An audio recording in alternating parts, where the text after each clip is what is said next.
Gracious and loving Father, we come to you in the name of Jesus Christ, the Creator of the universe.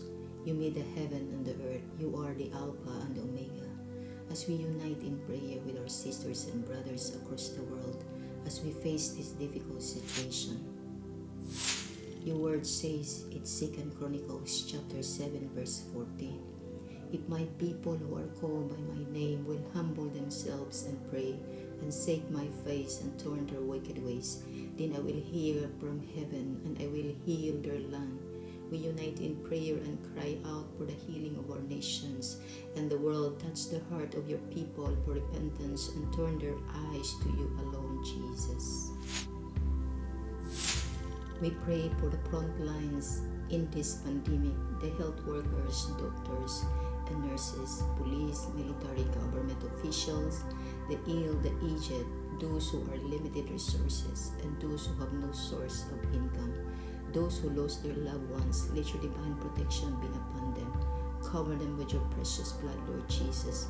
Give them strength and renew the spirit within them. For your word says in Philippians chapter 4 verse 6, "Do not be anxious about anything, but in every situation by prayer and petition, with thanksgiving present your request to God." We pray for our families, friends, relatives, and community, our nation, that you are a God who answers our prayer. For your word says, "Whatever we ask the Father in my name, I will do it." We ask, Father God, heal those people who are now infected with coronavirus. Deliver them and transform them and change them. For your word says in Isaiah 53 verse 5, "But he was wounded for our transgression, he was crushed for our iniquities. Upon him was the chastisement that brought us peace, and with his stripe we are healed."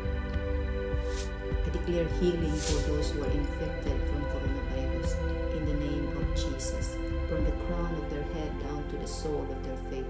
Thank you, Jesus. We give you praise, honor, and glory. In the mighty name of Jesus we pray. Amen.